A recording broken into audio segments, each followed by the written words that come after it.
Eh bien, bonjour à tous et à toutes.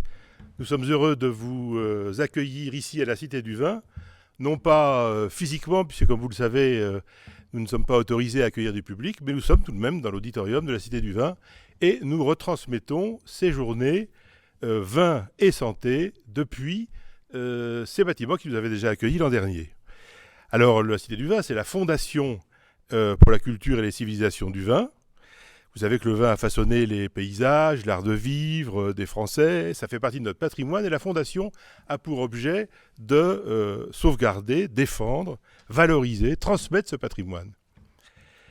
Madame Sylvie Caz est copropriétaire, vous le savez, du fameux château Lietsch-Badge et du château Chauvin.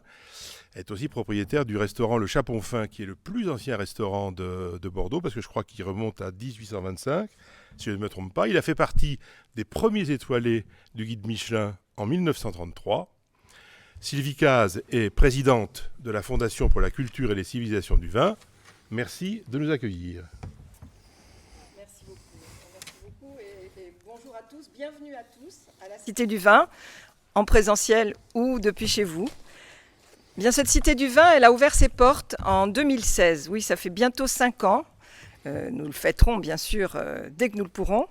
Et elle a été confiée à la Fondation pour la culture et les civilisations du vin, qui est une fondation, comme vous l'avez dit, reconnue d'utilité publique, dont l'objet est de valoriser et de transmettre absolument la dimension culturelle du vin. Voilà, exactement les termes de nos statuts. Dès l'origine, des représentants de la santé ont été associés à notre conseil scientifique et à notre conseil d'administration, en particulier le professeur Caillat, que vous connaissez tous.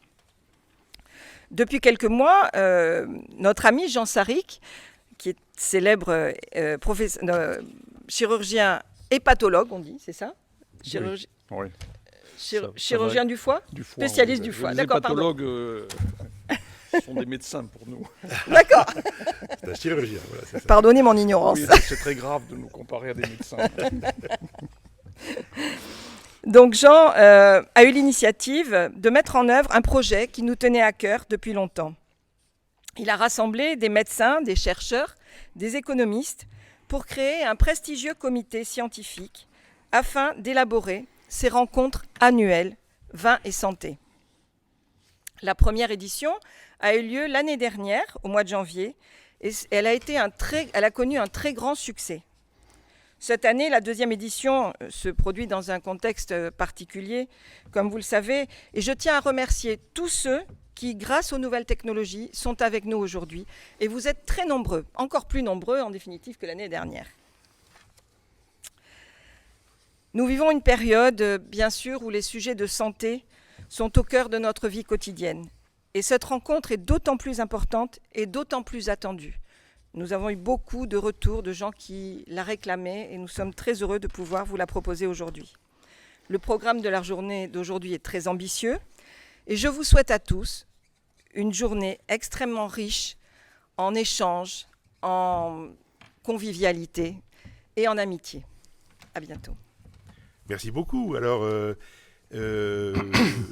puisqu'on a parlé de Jean Sarric, je vais vous dire un mot de présentation. Jean est un professeur de chirurgie digestive. C'est ça, je ne me suis pas trompé cette fois-ci. Oui, c'est bien. Voilà. Donc professeur à la faculté de médecine de Bordeaux, chef de service de chirurgie digestive au CHU de Bordeaux et spécialiste en chirurgie hépatique. Jean m'a dit qu'il avait dans son service procédé à 1 millier de greffes du foie pendant l'ensemble de sa carrière à la tête de ce service, ce qui est pour moi absolument magnifique, étonnant. Jean a aussi repris un vignoble familial dans l'Entre-deux-Mers et donc il sait ce que c'est que la viticulture. Alors après les premières rencontres vin et santé qui étaient l'an dernier sur le thème paradoxe et vérité, cette année, il a choisi comme thème, vous avez choisi comme thème, vin et santé, ni diable, ni bon Dieu. Alors je vous croyais mauriacien, est-ce que vous seriez devenu sartrien? Parce que dans sa pièce de théâtre en 1951, Sartre, le diable et le bon Dieu, le philosophe se demandait si le bien était possible. Et il avait tendance à considérer que non, malheureusement, le bien est beaucoup plus difficile à faire que le mal. Est-ce que c'est dans ce sens-là que vous posez la question? Oui, moi je trouve que le mal est très facile à faire. Et il faut se retenir souvent. Oui. Voilà, non. Tu veux que je présente ? Oui, bien sûr. Pourquoi ce thème ? Pourquoi ce thème ? Alors, moi je suis très heureux de vous accueillir ici pour cette rencontre qu'on a intitulée « Le vin, point d'interrogation, ni diable ni mon Dieu ». Je trouve que ce titre est très mauvais. On l'a choisi. Parce que c'est déjà une réponse. On avait d'abord évoqué un titre plus large qui aurait été « Le vin, : diable ou bon Dieu » avec un point d'interrogation. C'était juste pour pouvoir offrir un choix de réponses plus réalistes, car qui sont toutes vraies, quelles qu'elles soient. Alors effectivement, le vin n'est ni le diable ni le bon Dieu, mais il peut être aussi que le diable, il peut être que le bon Dieu, ou il est à la fois diable et bon Dieu. Donc la vérité, elle est au milieu de ces quatre réponses. Face à l'opposition entre les risques liés aux prises d'alcool trop importantes et les effets bénéfiques apportés par le vin, comment éviter les effets néfastes et ne garder que les effets bénéfiques ? C'est un vaste sujet qui nous intéresse. Le choix de culpabiliser et de faire peur avec les taux de mortalité, le nombre de cancers, le raccourcissement de la vie ou de sa qualité, et le choix de donner des règles trop générales de consommation ne nous semble pas suffisant. C'est en cet axe qu'on va travailler. Toute prise d'alcool, effectivement, obéit à de très nombreux mécanismes, allant du plaisir simple de la dégustation et de la convivialité, aux dépendances nocives qui s'installent pour bien d'autres raisons que la mise à disposition par le commerce de l'alcool sous toutes ses formes. Face aux règles de modération qui sont proposées à tous, peu d'entre nous se sentent concernés par cette approche trop restrictive. Nous savons tous que certains peuvent être pénalisés par une absorption d'alcool faible et que d'autres ne seront jamais malades d'une pratique excessive. Disparité liée au grand nombre de facteurs accompagnant les prises d'alcool, certains étant protecteurs et d'autres aggravant le risque. C'est des facteurs que nous pouvons mettre en place pour mieux nous protéger. Alors comment apprendre à naviguer entre tous ces points ? C'est une question éternelle que cette interrogation. Aussi éternelle d'ailleurs que l'existence de Dieu ou du diable, aussi éternelle que les désirs humains de perfection et aussi éternelle que les échecs répétitifs de génération en génération. Tout a déjà été dit, mais comme personne n'écoute, il faut répéter, disait Cocteau. Voilà, donc je vais répéter pour permettre à chaque individu et à chaque génération de refaire tout au long de son existence le trajet complet déjà tracé par les philosophes anciens. Donc il n'y a rien de nouveau sous le soleil, on peut vous dire des banalités, mais on va les baser sur quelques analyses scientifiques. Et je rajouterai que ce n'est pas un hasard, toujours pour parler de diable et du bon Dieu, qu'aussi éternel que le diable ou le bon Dieu, nous trouvions Dionysos Bacchus, qui est plus ancien que notre Dieu à nous. Il ne faut pas l'oublier. Le Christ et Dionysos partagent bien des éléments communs. Je me suis amusé à les lister tous, je ne vais vous en donner que quelques-uns. Le Père est un Dieu, la Mère est une mortelle, la fécondation et la grossesse des deux sont bien particulières, vous le savez comme moi. Le sang de Zeus féconde et le sang du Christ se retrouve dans l'Eucharistie.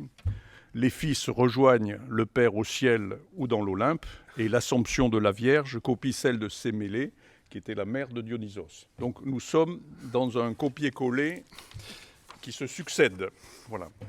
Le vin accompagne notre humanité depuis la nuit des temps, base d'une civilisation qui a irrigué les religions païennes qui ont créé le mythe. Ce mythe a été adopté pour partie par la religion chrétienne, qui n'a pris que la partie sérieuse de Dionysos, mais pas les bacchanales. C'est bien regrettable peut-être. Voilà. Et le christianisme qui a accompagné depuis la Grèce les légions de l'Empire romain qui faisaient la conquête de l'Occident, de l'Europe, c'est une diffusion permanente d'un thème encore plus ancien qui était, je crois, du côté de Mycène. Nous ne sortirons jamais de ces réalités historiques et de ces mythes fondateurs qui sont bien vivants depuis des millénaires et sans doute inscrits dans nos gènes ou peut-être dans notre épigénétique. Toute la sagesse est d'apprendre à naviguer entre nos imperfections éternelles et nos rêves de bien vivre pour trouver les moyens d'un juste équilibre, à la fois dans le vivre ensemble et dans le vivre avec soi-même. C'est l'esprit de ces journées que d'apporter à chacun d'entre nous les bases d'une réflexion et d'une éducation pour qu'il les fasse siennes et décide de s'en servir et pour son mieux.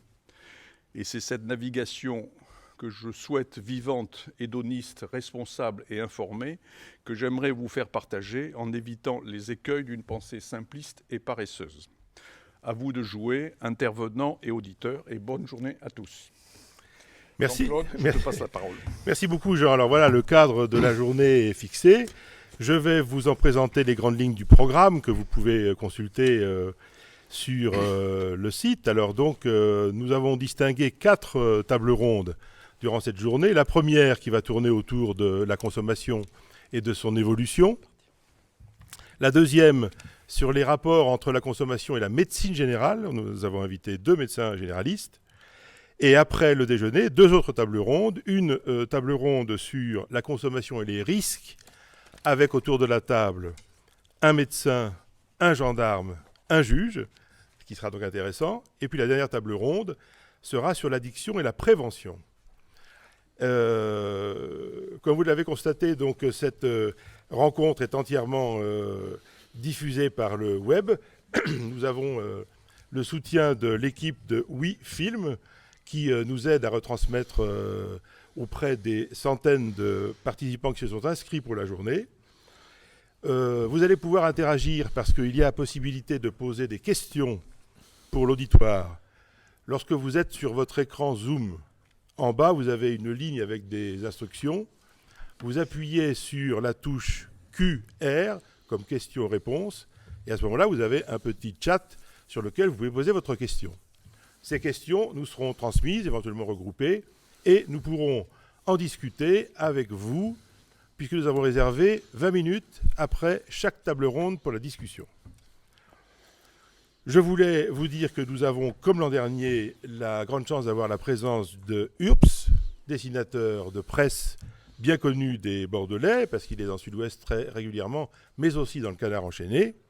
URPS intervient quand il le souhaite avec ses dessins, alors vous le voyez travailler sur le plateau avec nous.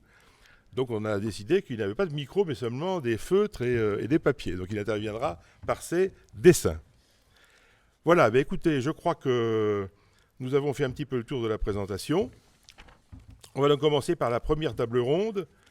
On a pensé commencer, donc je vous rappelle que le programme a été fait par Jean Saric avec l'appui du conseil scientifique dont parlait Sylvie Caz. Cette première table ronde, on l'a intitulée « La consommation et son évolution ».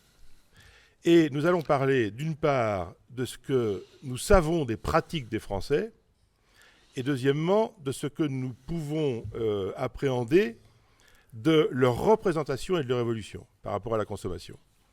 Et pour cela, j'accueille donc les 2 premières personnes, le professeur Marcel Goldberg et Pascal Ebel. Alors je présente d'abord le professeur Goldberg, qui est professeur émérite d'épidémiologie à l'Université de Paris. Il est docteur en médecine, docteur en biologie humaine et docteur en mathématiques appliquées. Là, je suis scotché. Bon, c'est beaucoup. il n'y a pas de quoi. 3 doctorats. Vous avez dirigé pendant 20 ans l'UR d'épidémiologie de l'INSERM et vous avez à votre actif plus de 350 publications scientifiques. Actuellement, vous travaillez au laboratoire qui s'appelle Cohorte épidémiologique en population, qui s'occupe de mise en place et de gestion de grandes cohortes de population, qui vous permet d'avoir des constats et des évolutions sur le long terme. Nous allons parler maintenant de l'une de ces cohortes, qui s'appelle la cohorte Constance, et vous allez nous dire ce que cette cohorte nous dit des pratiques des Français. Bien, merci de cette introduction un petit peu trop flatteuse. Merci de l'invitation à venir présenter quelques données qui sont issues de la cohorte Constance, dont je vais dire un petit mot tout de suite. Je vais parler essentiellement des consommations de boissons alcoolisées en général, mais avec un petit focus aussi sur le type de boissons alcoolisées. Je voudrais quand même faire 2 petites remarques préalables. D'abord, préciser que je n'ai aucun lien d'intérêt avec ce dont on parle aujourd'hui, lié avec au QM industriel de l'agroalimentaire d'une façon générale. Donc c'est vraiment en tant qu'épidémiologiste et que chercheur que je vous donnerai quelques informations. La deuxième remarque que je voulais faire, c'est que je ne suis pas du tout personnellement un spécialiste de l'alcool. Ce n'est pas mon domaine de recherche personnelle.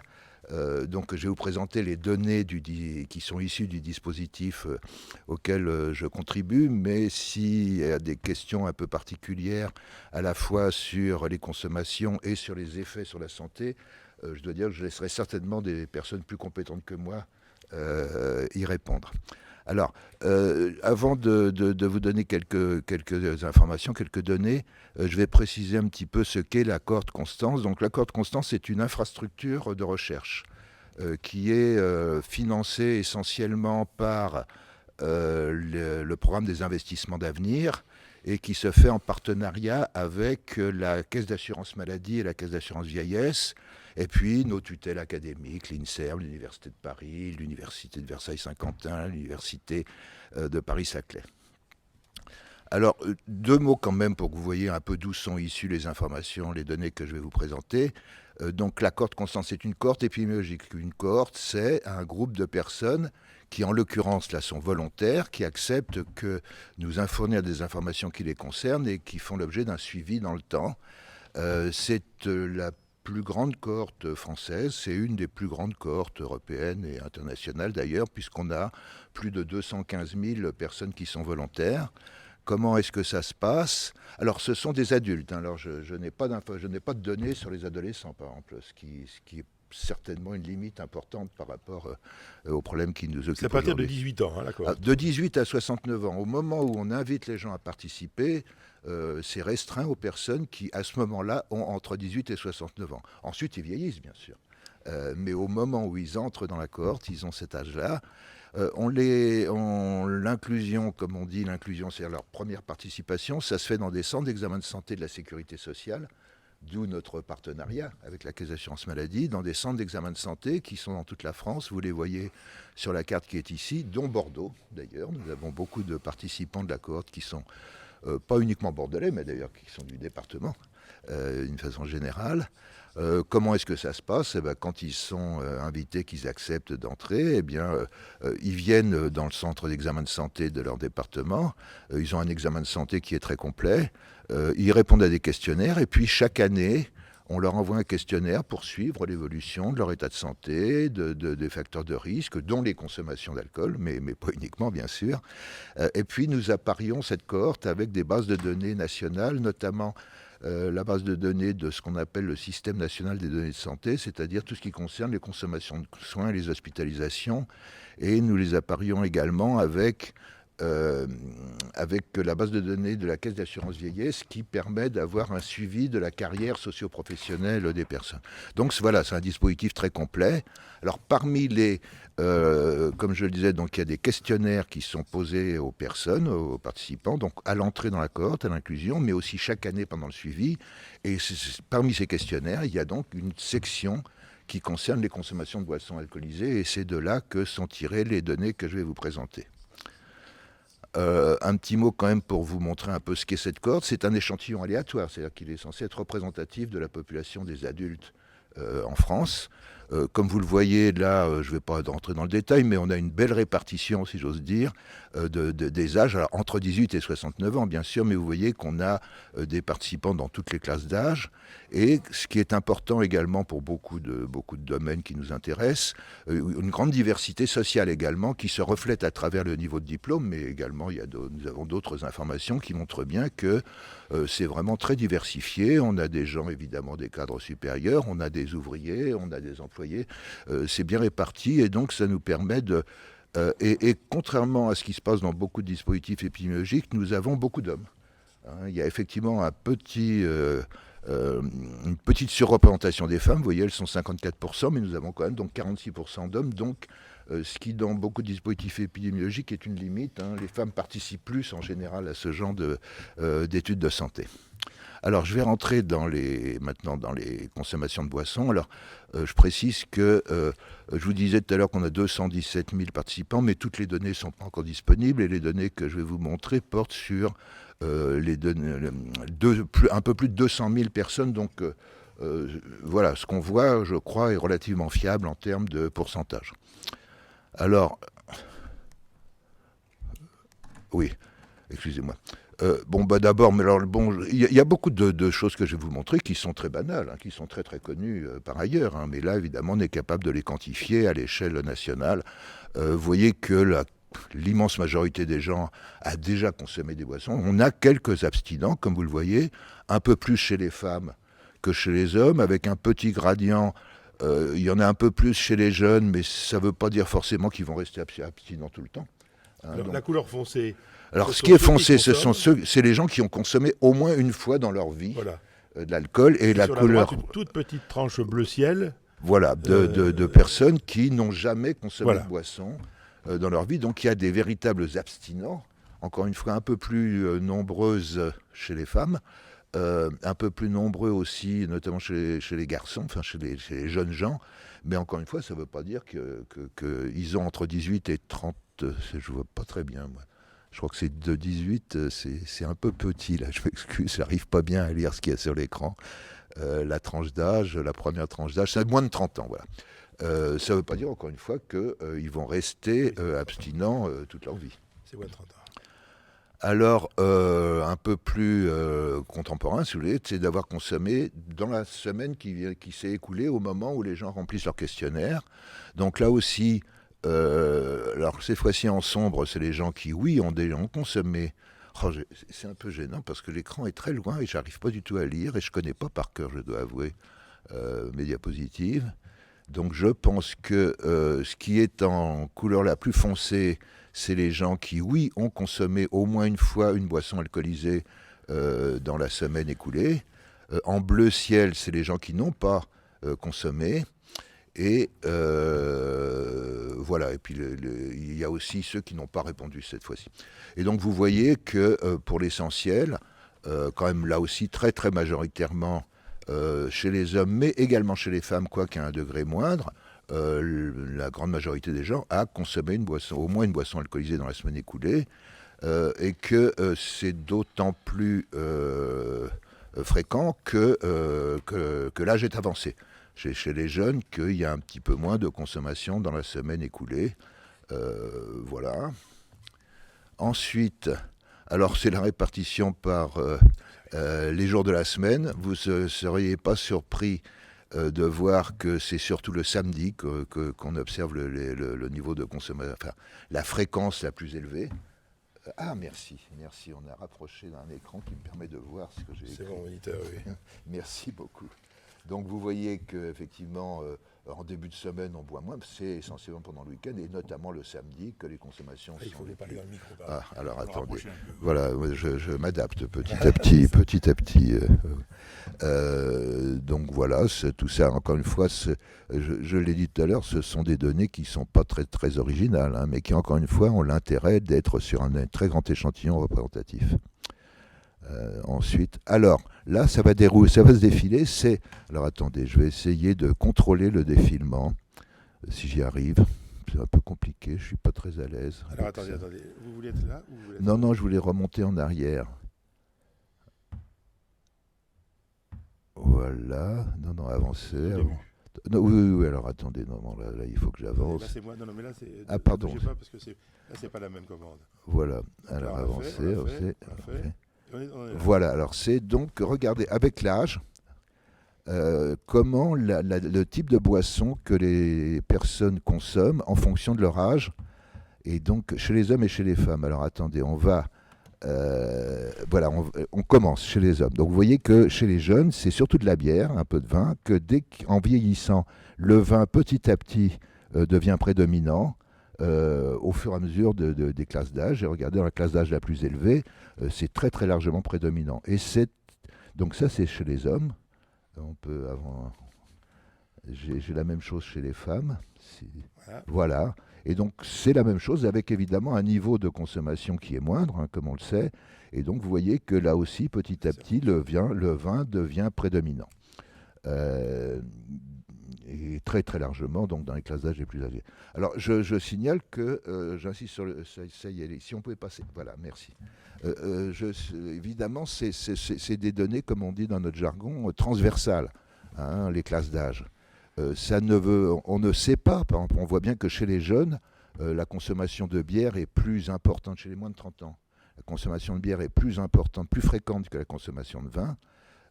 On ne sait pas, avec les données que je vous montre, si ça va continuer, si quand ils vont vieillir, ils vont continuer à rester à la bière ou s'ils vont passer à l'alcool. Là, c'est une coupe transversale. C'est une photographie à l'heure actuelle où on voit que les personnes, plus on avance en âge, plus le vin est prédominant parmi les boissons alcoolisées. Alors voilà, ça c'était une première partie de ce que je voulais dire qui décrit un peu la distribution, enfin comment les gens boivent. Alors là, je voudrais maintenant vous montrer la partie diable peut-être. Alors, Oui, c'est ça. La partie diable, des données consommation à risque. Alors, oui, là je reprends la main, merci. D'abord, je rappelle que l'OMS a défini des catégories de risques, de consommation à risque. Donc pas de risque. Alors, je ne sais pas si tout le monde est familier de ça, ce qu'on appelle un verre standard. Un verre standard, c'est un équivalent, que ce soit du vin, de la bière, de l'alcool fort, etc. Un verre standard, ça représente 10 grammes d'alcool, à peu près. Donc, il n'y a pas de risque, alors évidemment, zéro de risque lié à la consommation d'alcool, bien entendu, vous avez compris, évidemment, chez les gens qui ne boivent pas. Alors, le risque est faible lorsque de 1 à 10 grammes, c'est-à-dire jusqu'à 2 verres par jour chez les femmes, jusqu'à 4 verres par jour chez les hommes. Il est modéré entre 2 et 4 verres chez les femmes et 4 à 6 verres chez les hommes, et on considère que le risque est fort ou très fort dès qu'on dépasse 4 verres par jour chez les femmes et 6 verres par jour chez les hommes.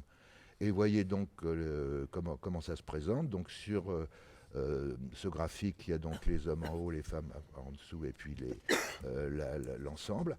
Et on voit que effectivement, alors ce qui est à gauche, c'est en couleur le plus foncé, c'est pas de risque. Pas de risque. Ce qui est en bleu au milieu, c'est un risque faible ou modéré. Et ce qui est en vert, c'est un risque fort ou très fort. Et vous voyez que chez les hommes, quand même, il y a un gradient. Alors, il y a un petit creux, si j'ose dire, dans le risque, dans la catégorie d'âge 30 à 60. Les jeunes ont une fréquence plus élevée que la classe d'âge après, mais chez les gens les plus âgés, à partir de 60 ans, il y a vraiment une plus forte proportion de gens à risque chez les hommes. Chez les femmes, ce n'est pas le cas, c'est chez les jeunes femmes qu'on a le plus de consommation à risque. Alors, ce qu'on appelle le binge drinking, ou officiellement en français l'alcoolisation paroxystique intermittente, c'est-à-dire de boire 6 verres standards dans une occasion unique. C'est le binge drinking, c'est boire à toute allure, quoi. Boire à toute allure. Alors voilà comment ça se présente. Globalement, 27,5% des hommes et 11,5% ont présenté un épisode d'alcoolisation paroxystique intermittente au moins une fois dans le mois qui s'est écoulé.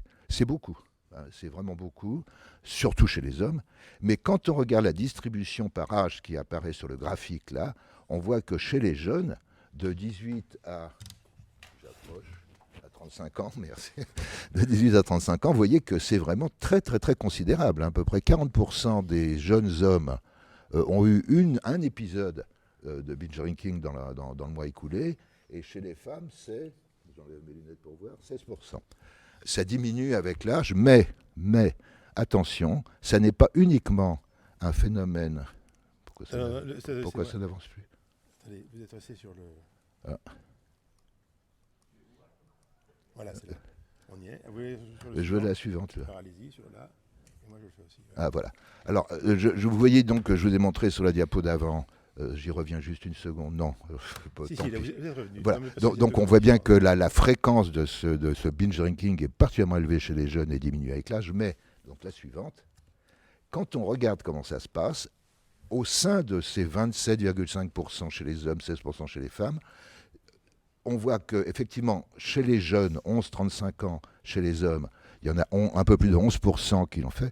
Mais quand on prend la catégorie 35 à 50 et plus de 50, au total, finalement, les gens les plus âgés ont du binge drinking, sont plus nombreux à faire du binge drinking que les plus jeunes. Et c'est vrai chez les hommes, et alors évidemment chez les femmes, on le sait, c'est beaucoup moins, mais on a le même phénomène avec l'âge. C'est-à-dire qu'il ne faut pas croire que le binge drinking est un phénomène uniquement chez les jeunes. il est plus fréquent chez les gens plus âgés, globalement. Alors maintenant, l'addiction, abus et addiction. Oui, j'ai terminé quasiment. Abus et addiction. Alors, peut-être que tout le monde ne connaît pas ce qu'on a. L'audit. L'audit est un questionnaire qui a été développé par l'OMS, l'Organisation mondiale de la santé, qui cherche à évaluer la notion d'abus ou d'addiction à l'alcool. Il y a 10 questions. Je vais vous en lire quelques-unes parce que c'est pas très facile à lire. De loin. Combien de fois vous arrive-t-il de consommer de l'alcool ? Combien de verres standards buvez-vous au cours d'une journée ordinaire ? Au cours d'une même occasion, 6 verres ou plus ? Dans les 12 derniers mois, est-ce que vous n'étiez plus capable de vous arrêter de boire après avoir commencé ? Etc. Enfin bon, je ne détaille pas tout. Voilà, c'est 10 questions standards. Et à partir de là, on calcule un score. On calcule un score qui va vous donner un peu, nous situer sur une échelle d'abus ou d'addiction. Alors voilà les résultats. Si j'arrive, merci. Donc voilà ce qu'on voit. Donc pas d'abus, c'est lorsque le score est inférieur à 5 chez les femmes et 6 chez les hommes. Un abus, la notion d'abus entre 6 et 12 chez les femmes, 7 à 12 chez les hommes. Et addiction, c'est au-delà d'un score de 13 chez les hommes comme chez les femmes. Et donc on voit qu'effectivement, il n'y a quand même pas d'abus, c'est la majorité, c'est la majorité, aussi bien chez les hommes, encore plus chez les femmes, mais que l'abus quand même est quand même fréquent, il dépasse largement 30%. Ça diminue avec l'âge, ça diminue avec l'âge chez les hommes comme chez les femmes, et chez les hommes, malgré tout, on a chez les plus jeunes, on a quand même quasiment 40% en orange, c'est-à-dire des gens qui sont en état, qu'on considère comme en état d'addiction. Et vous voyez donc, ça n'est pas négligeable du tout. 13%, disons pas, pratiquement 14% de tous les hommes âgés de 18 à 29 ans en France, ça fait beaucoup de monde. Voilà, alors, dernier. Alors, voilà, il y a une sous-échelle de ce score, si vous voulez, qu'on appelle l'audit C, qui porte uniquement sur les 3 premières, qui est souvent utilisé parce qu'il n'utilise que les 3 premières questions. Donc, souvent, on ne fait que ça. Et donc, là, on voit aussi, c'est une autre manière de présenter. Voilà, je ne détaille pas beaucoup parce qu'on voit à peu près la même chose, c'est-à-dire que la majorité des gens ne sont pas en situation d'abus, mais qu'il y en a effectivement un nombre non négligeable chez les jeunes.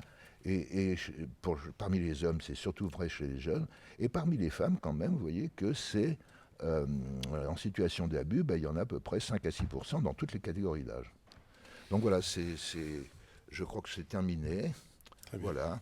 Donc voilà un peu les quelques données que je voulais montrer qui, je crois, reflètent assez bien ce qui se passe en France dans la population adulte.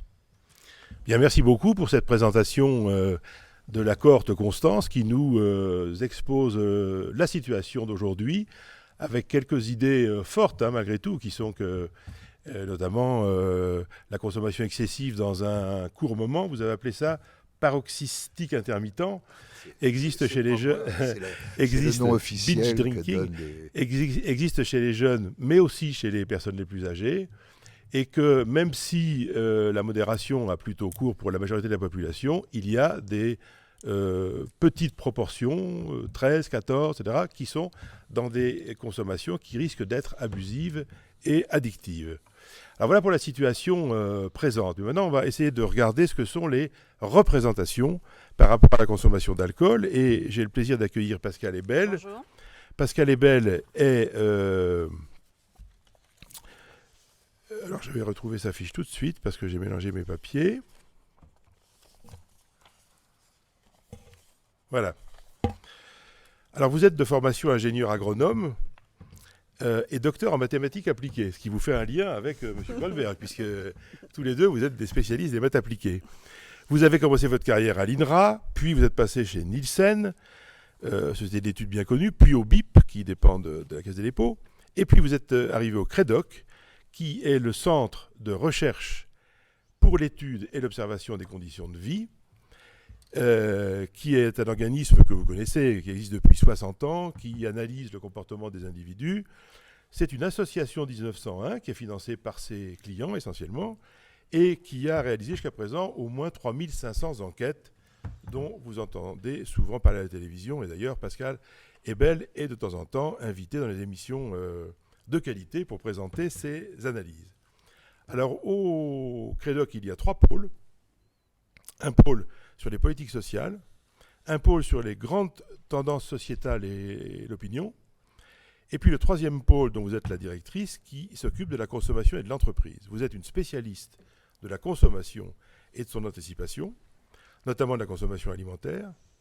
Et donc ce qui nous intéressait, c'est que vous nous disiez ce que du point de vue de la consommation d'alcool, on ne parle pas tellement de la consommation du vin, parce que je crois que ça n'est jamais vraiment distinct dans les études, mais enfin, consommation de vin, consommation d'alcool, comment évoluent les représentations aujourd'hui? Je vais prendre juste la petite zapette. Oui, pardon. Donc bonjour à tous.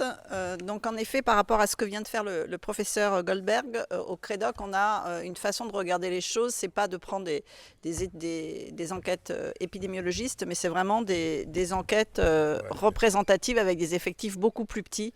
Mais ce qu'on a comme enquête, c'est des enquêtes qui sont en évolution, qui permettent de regarder les choses depuis 30 ans, puisque les toutes premières enquêtes ont été faites en 88. Et donc on mesure les choses avec des échantillons représentatifs, c'est-à-dire qu'on s'efforce d'avoir exactement la même photo que la population française. Donc c'est vraiment une différence par rapport aux cohortes épidémiologistes, puisqu'on a exactement les mêmes effectifs d'hommes et de femmes que la France et toutes les représentations dans toutes les régions.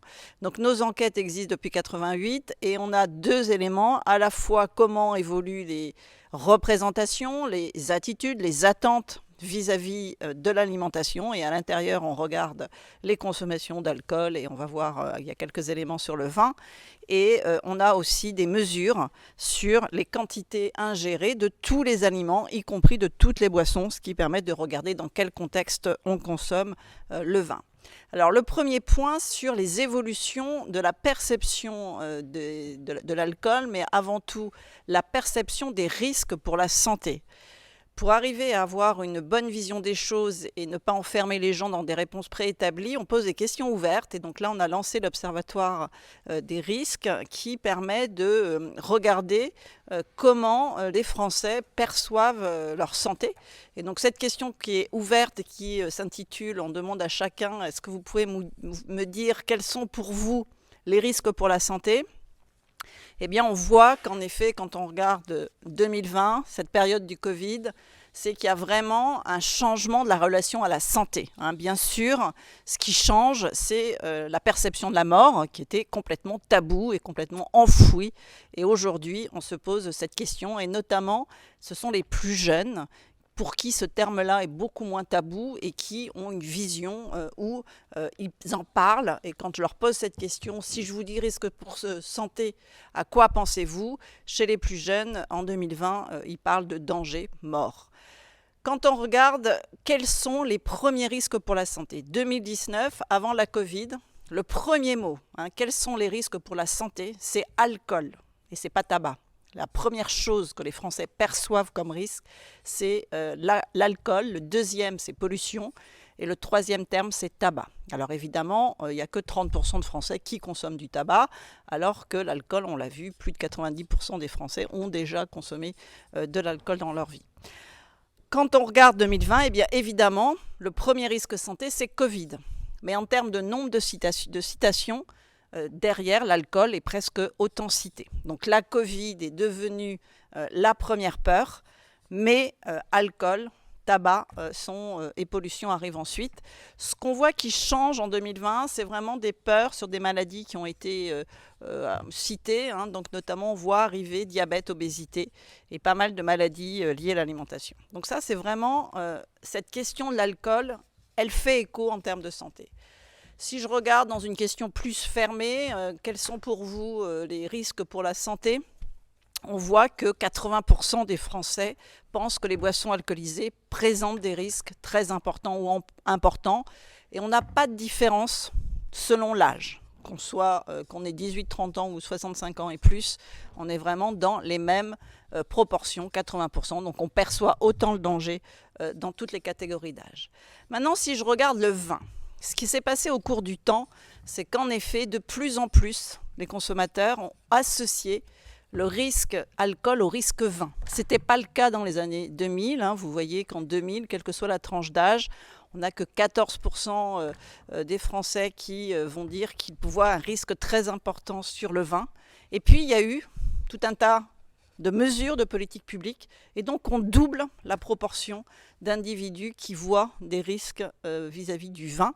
Et donc c'est bien ça qui bouge beaucoup. Et vous voyez qu'en 10 ans, on va multiplier par 3 chez les jeunes. Et c'est à peu près équivalent selon les tranches d'âge, mais on est quand même à 2 fois plus chez les 18-30 ans, et au global, un petit peu plus chez les jeunes par rapport aux plus âgés. Donc il y a vraiment cette évolution de la vision du vin qui était considérée auparavant comme un aliment, et aujourd'hui on voit dans le vin cette question de l'alcool. Alors maintenant, je vais vous donner quelques éléments par rapport à ce contexte. Alors je ne vais pas reprendre toutes les données de consommation, mais simplement comprendre dans quel contexte on consomme le vin par rapport à d'autres alcools, et notamment de voir que malgré tout, chez les jeunes, on continue à associer la consommation de vin à un rituel, à des repas traditionnels. Donc déjà juste des chiffres qui sont complètement comparables à ce qui vient d'être vu, mais qui montrent l'évolution. Ici, c'est les millilitres par jour qui sont ingérés, donc on mesure dans nos carnets alimentaires. Et donc on voit selon les occasions de consommation, donc sans surprise, on va en consommer plus au dîner que dans d'autres occasions. Mais on voit bien que le niveau de consommation chez les jeunes de vin, je suis bien sur le vin, c'est 3 fois moins que chez les plus âgés, et que ça a beaucoup diminué, divisé par 3 au total dans certaines tranches d'âge comme les 30-49 ans en 10 ans. Donc il y a une diminution très forte. Et si j'essaye de regarder ici selon les occasions de consommation, mais surtout en comparant par rapport aux autres alcools, à droite vous avez les autres alcools, à gauche vous avez la consommation de vin. Donc vous voyez 3 fois moins chez les 18-30 ans de consommation de vin par rapport aux 65 ans et plus. Et puis en termes de consommation d'autres alcools, eh bien, chez les jeunes, ils en consomment autant que les plus âgés, mais surtout ils le consomment à d'autres occasions. Ce qui s'est développé en 10 ans, c'est le fait qu'on consomme de plus en plus d'alcool et de vin plutôt dans des apéritifs ou ce qu'on appelle nous des encas, c'est-à-dire en dehors des repas principaux. Et les jeunes vont plus spécifiquement avoir des consommations des autres alcools en apéritif et en dehors des occasions, donc ils en boivent plutôt à l'extérieur. Si je regarde maintenant le contexte de consommation, si je regarde les repas, c'est la barre en rose avec du vin par rapport aux repas qui sont sans vin. C'est la barre qui est en beige, celle qui est plus foncée, c'est l'ensemble des repas. Eh bien, on voit qu'il y a vraiment le fait que le vin est beaucoup plus présent à table quand on est dans des repas longs. Donc sur ce repas déposé au patrimoine de l'UNESCO, ces repas qui font plus d'1 heure, eh bien c'est vrai aussi chez les jeunes, et encore plus vrai d'ailleurs chez les jeunes. C'est-à-dire que les jeunes vont consommer ce vin dans les repas traditionnels, dans cette nostalgie de ce qui était notre modèle traditionnel alimentaire. Si je regarde en termes de nombre de produits consommés, eh bien quand il y a du vin, on va avoir en moyenne 6 aliments solides. Alors que quand il n'y a pas de vin, on est à 2 fois moins. Donc en fait, c'est dans des repas qui sont plus longs, mais qui sont aussi ces repas très diversifiés, caractéristiques de la culture française, de entrée, plat, fromage, dessert. Donc les jeunes vont aussi dans cette association-là. Et puis dernier point, avec qui on consomme du vin. Ici à gauche c'est 2003, à droite c'est 2013. On va voir que finalement il y a très peu de repas qui sont pris seuls avec du vin. On est souvent en famille ou avec des amis, mais au cours du temps, en 10 ans, on va avoir de plus en plus de repas avec du vin qui se font avec des amis, notamment chez les jeunes. C'est là qu'on a le plus de repas avec du vin qui sont avec des personnes extérieures à la famille. Donc c'est un petit peu plus quand même chez les plus âgés pris seuls, mais moins chez les jeunes. Le fait qu'il y ait plus de prises seules, c'est essentiellement parce que vous le savez, dans la société, on vit de plus en plus seul, au moins en tant qu'adulte, et donc il y a cette progression des repas pris seuls, y compris avec du vin. Maintenant, si j'essaie juste de vous donner quelques facteurs pour comprendre pourquoi chez les jeunes, on a moins de consommation de vin, 3 fois moins que chez les plus âgés, eh bien, c'est ce qu'on appelle un effet de génération.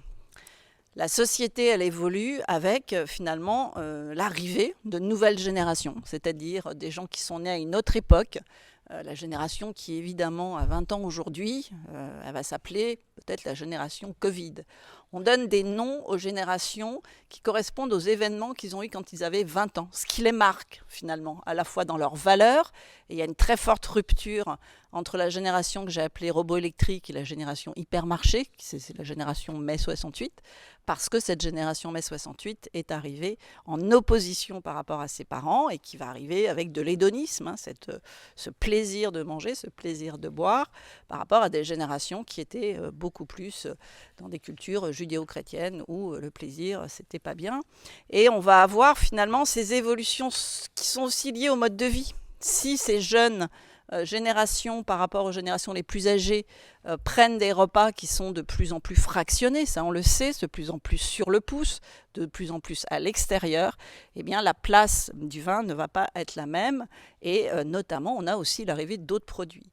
Et donc ce qui a été montré, qu'on peut voir dans nos enquêtes on les a depuis 1999, c'est que je suis sur ces années, chacune des générations. Donc par exemple, si je prends une génération qui a aujourd'hui 40 ans, je regarde entre le moment où elle a 20 ans et 40 ans et je suis son niveau de consommation de vin.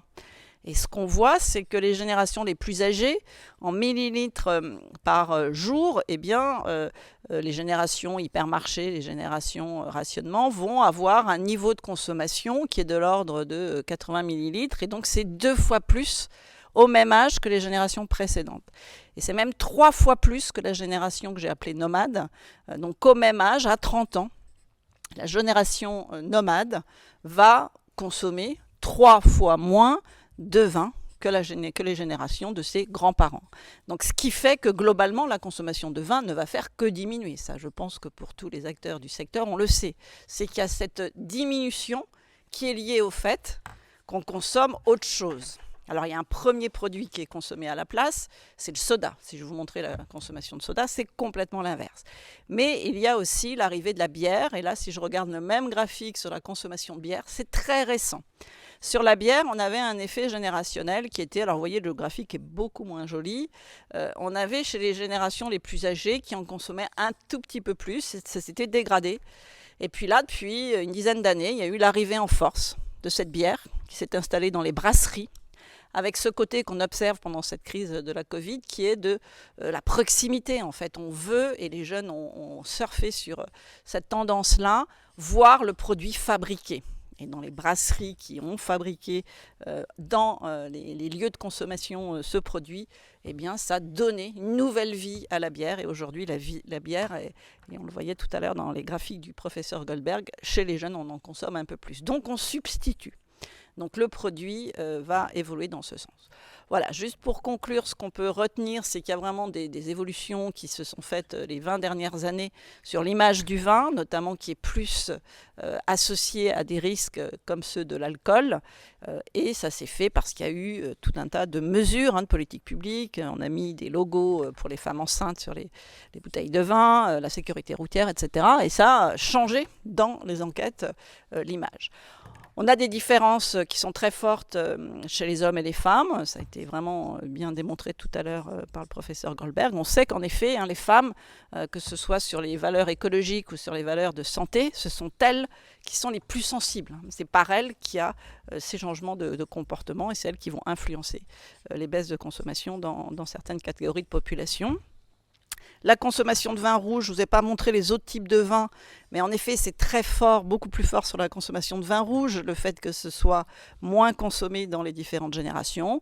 Les vins blancs et les vins rosés sont, par contre, avec des effets moins forts en baisse, notamment sur les rosés, qui sont des vins un peu plus sucrés. Les femmes en consomment un peu plus, et donc la consommation par les femmes est en train de bouger. Enfin, pour conclure sur cette consommation de vin, elle est quand même très associée, et encore chez les jeunes générations, à une consommation très conviviale, c'est-à-dire qu'elle est plus consommée avec d'autres, dans des repas longs et avec des produits traditionnels. Voilà, je vous remercie. Merci beaucoup de ces informations qui sont tout à fait intéressantes. On va, si vous voulez bien, passer aux questions et Je vais d'ailleurs appeler pour nous rejoindre le professeur Salamon, qui va nous rejoindre sur le plateau. Le professeur Salamon nous avait parlé l'an dernier dans les premières rencontres. Asseyez-vous, je vous en prie, sur cette chaise, voilà. Vous avez votre micro qui est branché, c'est parfait. J'espère. Voilà, oui, on va vous entendre. Oui. Et je crois que vous vouliez intervenir parce que vous êtes vous aussi un spécialiste des cohortes et que... bon, disons, pour poser la question plus globalement, quel est votre sentiment par rapport aux deux exposés et à la qualité des informations qu'on a eues à l'instant? D'abord, je voudrais les féliciter parce que c'était très très clair. Vous m'entendez avec ce masque là? Retirez-le peut-être, oui. le temps de parler, oui. Donc je disais que je les félicitais parce que c'était très clair et très intéressant. Je ne suis pas un spécialiste des cohortes. J'ai une formation qui ressemble à celle de Marcel Goldberg, qui est comme mon frère, mais lui, il est très cohorte, moi un peu moins. Je me suis posé deux questions en les écoutant, en particulier à Marcel. Quand il parle d'addiction, qui est un des problèmes majeurs, il y a quand même deux types d'addiction. Il y a mon addiction au vin, qui consiste à vouloir boire au moins un verre de vin par jour, et je ne suis pas sûr qu'elle est grave. Et puis il y a l'addiction de ceux qui boivent de manière non modérée. Et je pense que quand on dit addiction sans préciser, d'ailleurs on ne sait pas trop le préciser, il faudrait qu'on puisse réfléchir à le préciser, on mélange un peu les choses, parce que l'addiction n'est pas nécessairement grave. En tout cas la mienne, je ne la considère pas comme grave. Par contre, l'addiction de quelqu'un qui rentre dans un processus d'excès de vin régulier, ça c'est une addiction grave. Et la question que je me posais, je ne sais pas si Marcel peut répondre ou quoi, c'est est-ce qu'il y a des situations de pré-addiction, c'est-à-dire des possibilités, non pas avec audit, de dire il y a addiction ou pas, mais de se dire il est en situation de risque d'addiction pour qu'une action puisse être menée. Est-ce qu'il y a des facteurs de risque de l'addiction? D'abord, moi je ne suis vraiment pas un spécialiste des addictions d'une manière générale, mais quand même je pense que tu confonds peut-être un petit peu l'habitude et l'addiction. L'addiction, c'est quand même, je crois, hein, là, je parle vraiment sous réserve s'il y a des gens qui oui, mais mais on aura cet après-midi M. Delis qui nous en parlera, oui. Où on ne peut pas trop s'empêcher. Si on t'empêche de boire ton verre de vin, tu ne vas pas être en état de manque. Je pense. C'est plus une question... Ça dépend. Je ne sais pas ce que tu mets dans ton verre de vin. Ça dépend ce que je mange. Non, je pense que voilà. Mais enfin bon, cela dit, je ne suis pas absolument certain de ce que je viens de dire. Alors effectivement, c'est pour ça que je crois que dans l'audit et l'audit C, on sépare la notion d'abus et la notion d'addiction. La notion d'abus, c'est justement une consommation qui est trop élevé par rapport aux recommandations de santé, mais qui n'est pas l'addiction. Et donc je pense qu'effectivement, la prévention de l'addiction doit être ciblée vraisemblablement. Enfin, encore une fois, là, je parle de choses que je ne connais pas. Hein, mais moi aussi, alors c'est très bien. Je pense que quand même, c'est dans cette catégorie de personnes qu'on peut faire de la prévention. Je pense que dans l'addiction, on relève plus du curatif. Alors que dans la situation d'abus, alors cela dit, il y a énormément de facteurs qui sont liés à ça. Hein, c'est pas uniquement, on ne peut pas se contenter de regarder ce que boivent les gens. Il faut savoir quel âge ils ont, quel métier ils font, leur situation sociale aussi. Leur situation sociale, leur situation d'habitat, leur situation familiale. Enfin, il y a tout un ensemble de choses. Il y a des gens qui, dans Constance, des vrais addictologues qui travaillent sur ces choses-là, mais je ne suis pas capable d'en dire beaucoup. Mais on a dans le public quelqu'un qui se retrouvera ici dans l'après-midi, je crois, qui est le docteur Delisle. Absolument. Qui est quelqu'un de très très compétent et qui lui pourra essayer de clarifier un peu tout ce que nous on raconte. Commenter, expliquer un peu. Alors pour le Crédoc, il y a quelque chose qui m'a beaucoup intéressé, outre le fait que c'était très très clair, c'est qu'enfin on a entendu des gens nous distinguer dans l'alcool le vin du reste. Moi, ce qui m'a toujours un peu embêté, je ne suis pas là pour défendre l'alcool, je n'ai pas plus de lien d'intérêt que Marcel Goldberg. Ce qui m'a toujours embêté, c'est que toutes les analyses que l'on voit dans toutes les publications, et là je les connais bien déjà l'année dernière pour avoir beaucoup travaillé ça, le vin est mélangé à l'alcool et il n'y a pas de distinction, alors que je suis sûr qu'il y en a une, non seulement pour d'éventuels effets bénéfiques du vin, je ne suis pas un fanatique de défendre ça, même si c'est vrai qu'il y a des côtés avec les phénols qui sont... Mais enfin, ce n'est pas un bon argument. Mais même, ce n'est pas la même chose. Et vous l'avez très bien défini. Et ça, mais vous arrivez à connaître très précisément le type d'alcool Oui, je pense que dans l'accord de Constance, on arrive bien à faire la différence. Hein, en tous les cas, dans les représentations, dans ce que les gens s'imaginent, c'est sûr qu'ils voient le danger dans l'alcool et on le voit bien spontanément. Ils n'ont pas cité le vin, c'est-à-dire que quand je leur pose risque pour la santé, ils se perçoivent pas du tout, ils citent pas ce terme. Par contre, quand on fait en question assistée, on voit que ça progresse quand même. Hein, et c'est vrai que moi, le vin, il était au même niveau que le lait il y a 20 ans. C'est-à-dire en termes de quels sont les produits alimentaires sur lesquels il y a des risques, on ne citait pas le vin et n'était pas du tout cité. Donc il y a vraiment une différence de perception. Et en termes de niveau de consommation, bien sûr, ce n'est pas du tout consommé de la même façon. Mais ce qui évolue, c'est que les produits traditionnels diminuent. On pose la question, est-ce qu'on boit de plus en plus de vins de qualité ? Bien sûr, c'est-à-dire que ce qui a bougé, c'est que la qualité des vins qui étaient consommés il y a 40 ans, il y a 30 ans, c'était des vins qui étaient consommés tous les jours à tous les repas, des vins de qualité courante, et qu'aujourd'hui, on en remplaçait par des vins de qualité. Et qu'on en consomme beaucoup moins. Les différences générationnelles, c'est que ça d'ailleurs. Hein. C'est que dans les générations les plus anciennes, on en boit tous les jours comme vous. Chez les plus jeunes, ils en consomment que occasionnellement dans des repas festifs. Ils n'en boivent pas tous les jours. Et c'est vraiment ça qui est en train de se passer. C'est-à-dire qu'on n'en boit plus. Jours, mais pas du mauvais vin quand même. Non, mais justement, tu en bois qu'un verre. Les jeunes, ils en boivent que du qualitatif, c'est-à-dire qu'ils en boivent plus du. Alors, mais il y a vraiment ces changements en fait de façon de consommer, mais qui traversent toute l'alimentation. C'est-à-dire qu'on ne prend des repas de plus en plus courts et alors vous savez que on est moins à table. Les personnes qui nous écoutent et qui nous regardent peuvent poser des questions. Et justement, ils en ont posé plusieurs et je vais vous demander d'y répondre. Alors, une question par rapport à ce que vous disiez à l'instant. Le vin semble perçu dangereux pour la santé de façon un peu plus importante. Est-ce que, à votre avis, c'est la communication, la publicité qui joue un rôle à ce niveau-là ? Non, je crois que c'est aussi les scientifiques, c'est-à-dire qu'on va en reparler tout à l'heure, mais il y a de l'alcool dans le vin, donc c'est simplement que il y a eu surtout des actions de politique publique, c'est-à-dire que comme il y a une réalité de danger de l'alcool, qui est un peu quand même, si on le dit comme sur le tabac, il y a 40 ans, il y a 60 ans. Il y a 60 ans, le tabac, il suffit de regarder des anciens films, des anciens documentaires, on a mis du temps à accepter que le tabac était dangereux. Sur l'alcool, comme on a une culture très traditionnelle autour de l'alcool, de la même façon, les travaux scientifiques sont plus récents et donc on a un peu plutôt masqué et un jour les politiques publiques ont dit il faut faire quelque chose. On était quand même un des premiers pays consommateurs, on en consomme trop en France, donc il y a eu des politiques publiques. C'est quand un ministre ou on décide d'apposer sur des bouteilles de vin un logo en disant c'est dangereux pour les femmes enceintes, c'est que forcément c'est dangereux pour le bébé que porte une femme, c'est que c'est dangereux aussi pour un adulte. Donc c'est ça qui a fait changer l'image. Il y a bien un lien entre la communication publique et les politiques publiques. D'accord. Alors une autre question posée par un auditeur, pourquoi est-ce que l'alcool est plus dangereux chez la femme ? On dit que, tout à l'heure on parlait de 2 verres pour la femme, 4 verres pour l'homme. Est-ce qu'il y a une... Ça, je sais qu'il y a une raison, mais je ne la connais pas. Mais il y en a une, hein, ça c'est sûr. D'ailleurs, quand les policiers vous arrêtent parce que vous êtes en train de conduire en état d'ivresse, ou presque ivresse, je connais bien puisque ça m'est arrivé, c'est pas les mêmes doses qui sont... Si c'est peut-être les mêmes doses qui vous font vous arrêter, mais ce n'est pas les mêmes catabolismes. Suivant qu'on ait une femme ou un homme. J'ai bien appris ça dans mon stage de 2 jours où on m'a dit qu'il ne faut plus boire au volant. Et le catabolisme n'est pas le même. Donc le métabolisme total ne doit pas être le même. Mais je pense que là, il y a peut-être des gens plus compétents que nous pour y répondre. Mais je suis certain qu'il y a une différence entre les hommes et les femmes.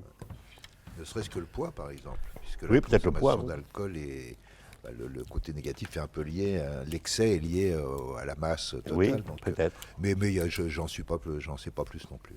Alors, une autre question.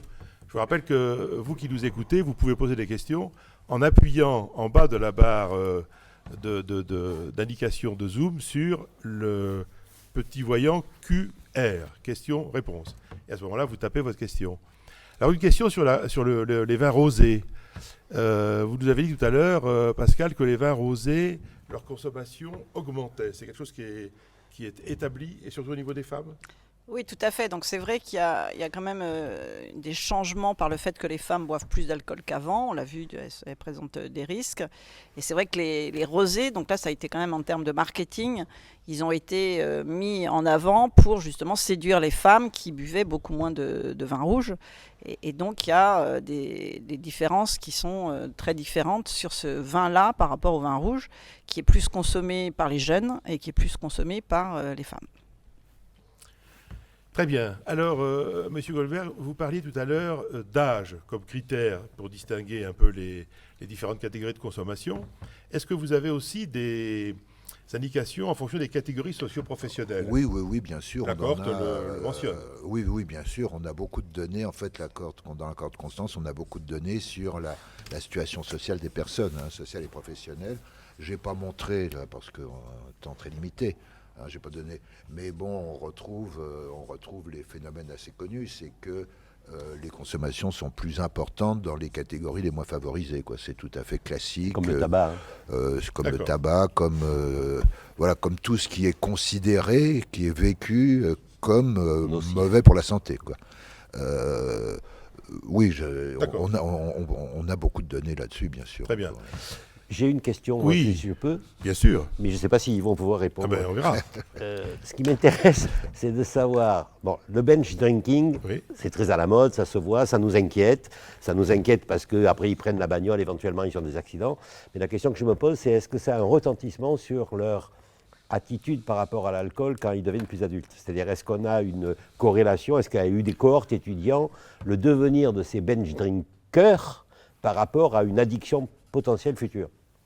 Enfin, là, on n'a pas de données longitudinales, Oui, c'est-à-dire de voir ce que ça devient. Mais j'ai montré tout à l'heure qu'en fait, il est plus fréquent chez les gens plus âgés que chez les plus mais je ne jeunes. l'avais pas écouté, alors oui. Qu'ils ont fait du bench drinking. Il y a grosse. Enfin, voilà, j'ai montré un peu deux chiffres qui sont peut-être un peu compliqués à comprendre. C'est que si on prend l'ensemble de tous les gens, la fréquence du binge drinking est beaucoup plus élevée chez les jeunes. Elle est d'environ chez les hommes d'environ 40% et elle baisse beaucoup avec l'âge. Par contre, parmi ceux qui font du binge drinking, eh bien, les catégories disons, de 30 à 60 ans sont plus nombreuses. Il y a plus de binge drinkers dedans que parmi les plus jeunes. Donc c'est pas uniquement, c'est là je voulais insister un peu là-dessus, c'est pas uniquement un phénomène de jeunes aujourd'hui. Alors cela dit, dans 10 ans ou 20 ans, quand la cohorte Constance sera beaucoup... Elle ne sera plus là pour l'analyser, mais enfin... oui, il y en aura peut-être des un peu plus jeunes que nous qui pourront vous parler de l'évolution, parce que comme je le disais, les données que je vous ai montrées sont des données, une coupe d'aujourd'hui. Donc on ne peut pas, à partir de ça... alors, est-ce qu'il va y avoir des tendances qui vont se poursuivre comme celle qu'a montré Madame Ebel ou pas? Enfin, je pense qu'on n'a pas de boule de cristal pour le dire. Mais oui, bien sûr, on pourra le regarder. Je peux d'autant plus le dire qu'il est modeste. Il faut que vous sachiez, mais je pense que vous l'avez perçu, que la mise en place de Constance de plus de 200 000 personnes à l'époque où il l'a montée, c'était un défi dingue. Et il n'y a que lui... et une de ses collaboratrices, Marie-Zins, qui a réussi à faire ça. C'est vraiment extraordinaire, je peux le dire, sur le plan épidémiologique, c'est mondialement reconnu comme étant extraordinaire. Alors, une autre question posée par un auditeur. Il semble qu'on boive moins de vin, mais que l'on boive mieux, c'est-à-dire que la qualité du vin soit meilleure. Est-ce que... Et puis alors, par rapport à ça, il y a la question du vin, de l'évolution vers le vin bio ou le vin, disons, plus naturel. Est-ce que vous confirmez ces tendances? Oui, a priori. Oui, bien sûr. Donc le bio, ça a été un peu compliqué dans le vin. Ça a mis du temps à démarrer. Donc c'est pas sur ce segment-là des produits de consommation qu'il y en a le plus. Mais la consommation de vin bio augmente comme la consommation de tous les produits bio. Alors sauf peut-être là depuis un an. En ce moment, on a quand même un ralentissement du bio lié aux questions de pouvoir d'achat. Mais il y a une hausse on était sur des vins qui étaient plus AOC aussi, dans le poids de ce que pèsent les vins régionaux, les vins appellations contrôlées, et de plus en plus fort. Et donc le bio pèse de plus en plus fortement sur les ventes de vin. Alors une question d'un autre auditeur nous disant la chose suivante. Puisque la consommation de bière augmente chez les jeunes, est-ce que ça devrait conduire du côté de la puissance publique à des campagnes de prévention qui soient ciblées sur cette consommation de bière pour les jeunes? Alors ça renvoie à la question du mode de communication par rapport à la prévention. On en parlera d'ailleurs cet après-midi avec notre ami québécois. Mais enfin, qu'en pensez-vous sur le fait que est-ce que nous avons atteint un état tel de l'augmentation de la consommation de bière chez les jeunes que ça nécessite une politique de prévention spécifique? Bon, comme je le disais tout à l'heure en introduction de mon topo, je ne suis pas un spécialiste de tout ça.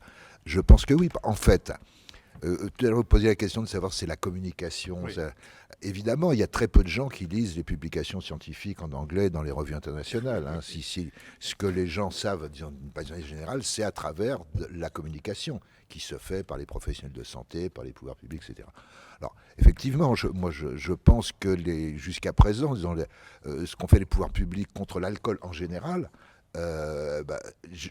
sans être un spécialiste de ça, je pense qu'effectivement, doit être adapté aux évolutions de ce qui se passe dans la société. Si on boit beaucoup plus de bière chez les jeunes aujourd'hui, vraisemblablement, mais alors là aussi je préférerais ne pas le dire parce que j'y connais rien, moi. J'imagine qu'il faudrait peut-être une communication un peu plus focalisée dessus, mais là, je préfère m'arrêter parce que Ce qu'il y a de sûr, c'est que la communication grand public, puisque les gens ne lisent pas, et c'est normal, les articles scientifiques, elle est toujours, par définition, exagérée par rapport à ce que les scientifiques savent.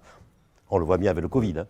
C'est-à-dire que la communication grand public, ils sont obligés d'exagérer. C'est pour ça que quelquefois, nous, on leur en veut, parce qu'on sait que la réalité n'est pas aussi énorme que ça. Mais pour arriver à atteindre des gens qui ne sont pas des scientifiques et qui ne laissent pas tout ça, hein, je répète, on le voit bien sur le vide, on est obligé d'exagérer. Mais je pense, c'est peut-être pas le lieu... Ça se discute, professeur, ça se discute, parce qu'il est sûr que les campagnes de prévention peuvent être soit dramatisantes, soit, comme nos amis québécois nous l'expliqueront cet après-midi, être dans le sens de l'explication et de la modération. Autrement dit... Ça, c'est le Québec. Voilà.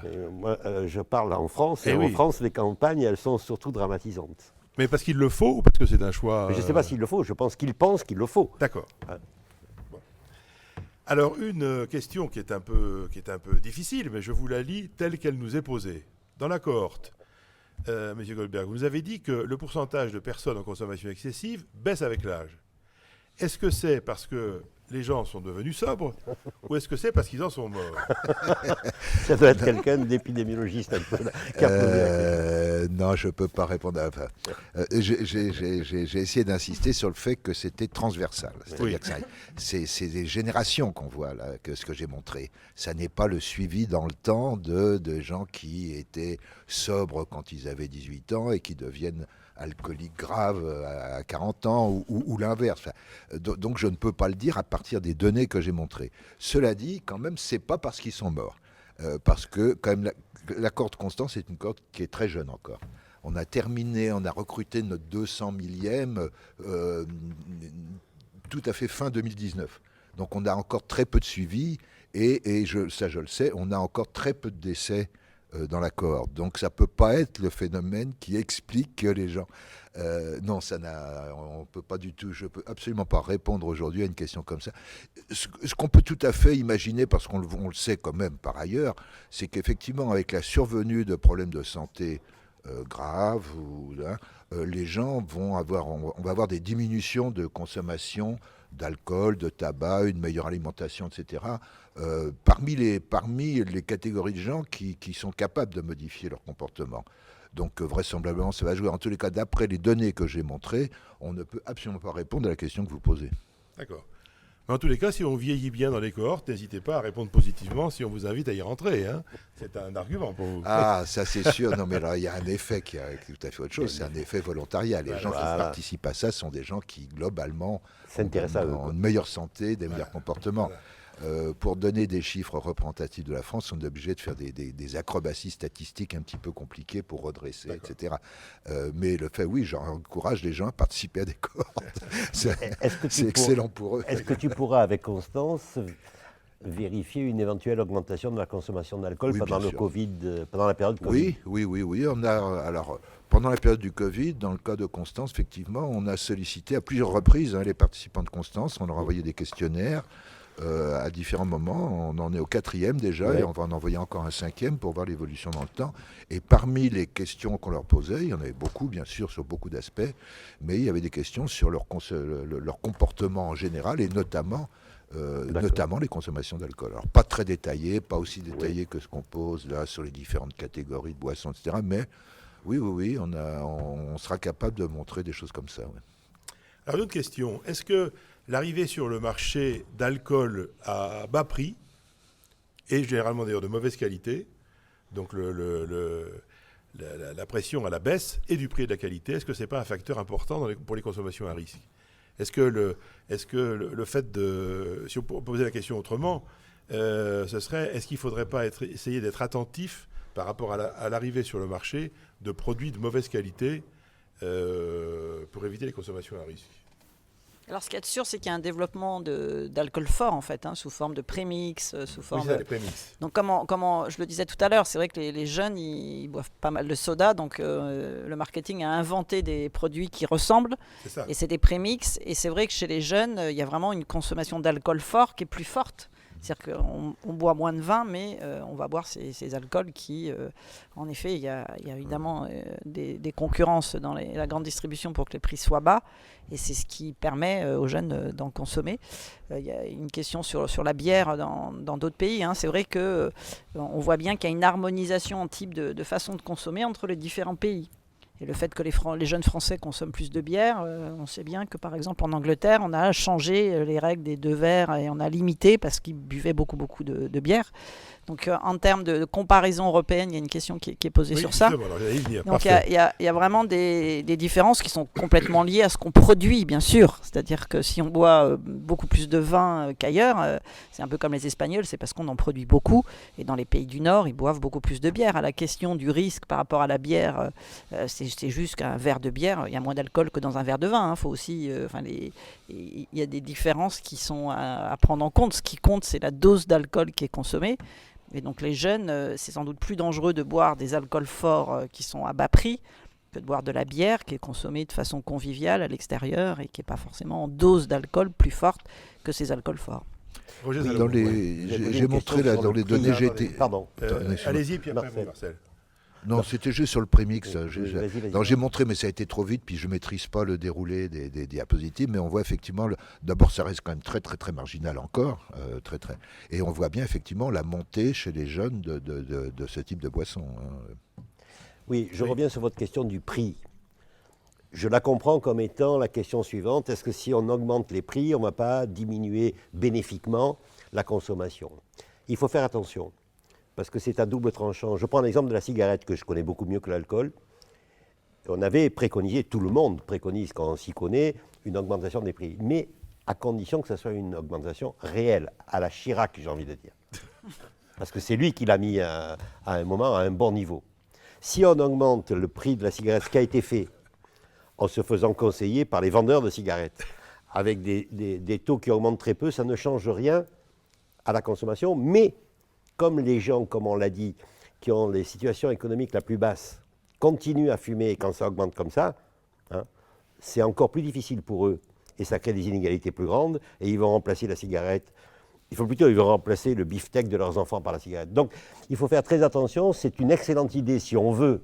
Pour le vin, je ne suis pas sûr qu'il le faille. Mais enfin, si on veut arrêter une consommation en augmentant le prix, il faut y mettre le prix. Parce que sinon, c'est l'inverse. Alors, par rapport aux pays européens, donc la question c'était est-ce qu'on dispose d'informations, est-ce qu'il y a des cohortes de même nature que Constance dans les pays voisins qui nous donnent des indications ? Est-ce que l'identité française est extrêmement marquée par rapport à ça ? Vous le disiez un peu. Alors c'est lié à la production, bien sûr. Est-ce que vous avez des éléments de comparaison ? Oui, il y en a bien sûr. Toutes les cohortes épidémiologiques, ça fait partie des questions de base. C'est comme l'âge et le sexe. On n'imagine pas qu'on ne va pas poser ce type de questions-là. Donc il y a toujours... D'ailleurs, on a participé, Constance, on a une autre cohorte dans notre laboratoire qui s'appelle Gazelle, qui est plus ancienne et plus petite, mais qu'on suit depuis plus de 30 ans maintenant. Donc là, on a des données d'évolution. Et on participe à des consortiums de cohortes au niveau européen, puisqu'il y a des équivalents, des dispositifs similaires dans d'autres pays. Et donc, il y a eu des analyses... alors, dans beaucoup de cas, on ne s'intéresse pas particulièrement aux différences. On cherche surtout à augmenter ce qu'on appelle dans le jargon la puissance statistique, c'est-à-dire d'avoir plus d'événements pour mieux comprendre les phénomènes. Mais il y a des travaux, notamment nos collègues Anne Britton à UCL, à Londres, qui mènent un projet européen, effectivement, dans lequel on participe.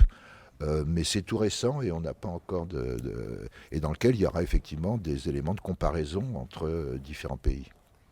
D'accord, alors dernière question, toujours à propos des différences entre hommes et femmes. Alors tout à l'heure, on disait qu'a priori, on distinguait la consommation maximale conseillée, 2 verres pour un homme, 2 verres pour une femme, 3 verres ou 4 verres pour, vous disiez 4 verres, que certains disent 3 verres pour les hommes. Alors la question c'était par rapport au binge drinking, dont vous nous disiez que la définition c'était une consommation paroxystique, le seuil c'est 6 verres en une seule soirée de façon raccourcie. Est-ce que c'est la même quantité pour les hommes et les femmes? Parce que dans ce cas-là, oui, la définition fonctionne de la même façon. Oui. D'ailleurs, c'est pas forcément en soirée. Ça peut se faire à d'autres moments de la journée. À tout moment de la journée. À tout moment.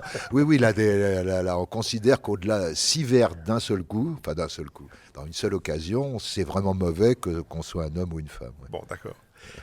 Écoutez, merci beaucoup pour toutes ces questions posées par nos amis auditeurs. Tout à fait intéressant. Merci aux personnes qui étaient autour du plateau. On va faire une petite pause maintenant. Je vous propose de se retrouver à 11h30. Chers amis qui nous écoutez, allez prendre un café et vous aérer. N'oubliez pas d'ouvrir les fenêtres pour... voilà. On va essayer de le faire chez nous ici aussi. Merci beaucoup de votre attention. On se retrouve à 11h30.